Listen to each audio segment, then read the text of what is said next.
सोच समझ कर दान करें। हिंदी कहानी।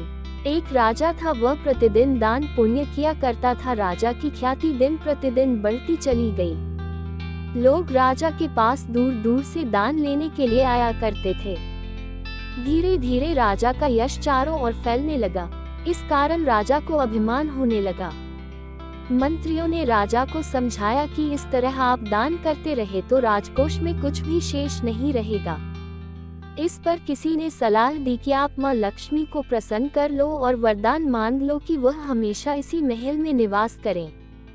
राजा ने ऐसा ही किया। उसने मां लक्ष्मी की आराधना की, मां लक्ष्मी को प्रसन्न किया और वरदान मांगा कि मां इस महल में धन की कभी कमी न रहे। माता लक्ष्मी ने उसे वरदान दिया कि जब तक मैं इस महल में रहूंगी तब तक उसके यहाँ कभी धन धान्य की कमी नहीं रहेगी। वो जितना धन खर्च करेगा उतने धन का दुगुना उसे फिर से मिल जाएगा। और साथ ही ये चेतावनी भी दी कि जब तक वो इस राज्य का राजा है तब तक ही वो उसके महल में निवास करेगी। अब तो राजा खूब दान करने लगा। राजा के यहाँ पात्र कुपात्र गरीब अमीर सभी दान लेने आने लगे। धीरे धीरे राज्य में लोग आलसी हो गए, कोई भी काम नहीं करते थे। सब राजा के द्वारा मिले धन से अपना गुजारा चला रहे थे। शराब पीना, जुआ खेलना, औरतों के साथ मारपीट करना और भी कई अनैतिक कार्य होने लगे। राज्य में अत्याचार बहुत अधिक फैल गया था।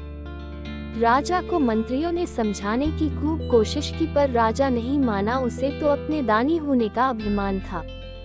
ये देख सभी देवता दुखी हो उठे और उन्होंने दिन इंद्र को सूचित किया। तब इंद्रदेव ने राजा के अभिमान को तोड़ने के लिए ब्राह्मण का वेश धारण किया और राजा के महल में गए। राजा ने उनसे दान मांगने को कहा तो उस पर ब्राह्मण के वेश में आए। इंद्रदेव ने कहा कि हे राजन, तुम मुझे दान देने में असमर्थ हो। तुम किसी भी व्यक्ति को उसकी क्षमता के बराबर दान नहीं दे सकते हो।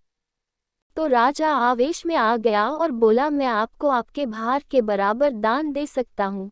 तब ब्राह्मण बोला, अगर तुम मुझे मेरे भार के बराबर दान नहीं दे पाए तो। तब राजा बोला, हे महात्मा, अगर मैं आपको संतुष्ट नहीं कर पाया तो मैं आपका दास बन जाऊंगा। ये कहकर उसने एक बड़ा सा तराजू मंगाया। एक और ब्राह्मण को उसमें बिठाया और दूसरी तरफ सोने चांदी हीरे जवाहरात रखता गया, लेकिन तराजू टस से मस नहीं हुआ। राजा अपने एवं रानी के भी आभूषण तराजू पर रख दिए तो भी कोई फर्क नहीं पड़ा। अब राजा ने ब्राह्मण की दासता स्वीकार कर ली। तब ब्राह्मण ने आदेश दिया कि हे राजा, अब तुम्हारे पास कुछ भी शेष नहीं है, अतः तुम मेरे दास हो। मैं तुम्हें आदेश देता कि तुम अपनी मेहनत से कमा कर लाओगे, वो मुझे सौंप दोगे। राजा भेष बदल कर पूरे नगर में काम की तलाश में निकला, परंतु उसे कहीं काम नहीं मिला। मुफ्त का धन पाकर लोग आलसी हो गए थे। ये देख राजा बहुत दुखी हुआ। बहुत भटकने पर उसे एक व्यक्ति मिला। उससे राजा ने कोई काम मांगा तो उस व्यक्ति ने एक बक्सा देते हुए कहा, तुम ये मेरे घर तक पहुंचा दो, मैं तुम्हें तुम्हारी मजदूरी दे दूंगा। राजा तैयार हो गया। उसने वह सामान उसके पहुंचा दिया। उसने राजा को 1 रुपया दिया। उसने वह रुपया लेकर उस ब्राह्मण को देना चाहा तो ब्राह्मण बोला, राजा इस सिक्के को इस तराजू पर रख दो। तो राजा ने वैसा ही किया। राजा ये देखकर हैरान रह गया कि जिन सोने चांदी के भारी भारी आभूषणों से जो तराजू नहीं झुका वो एक सिक्के से झुक गया।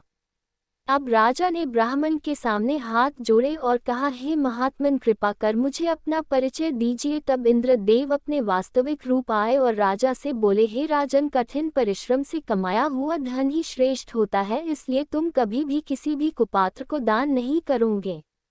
राजा ने इंद्रदेव को वचन दिया कि वो सदा उनकी इस आज्ञा का पालन करेगा। शिक्षा, सोच समझ कर ही दान करना चाहिए। आपको ये कहानी अच्छी लगी तो लाइक और सब्सक्राइब कीजिए।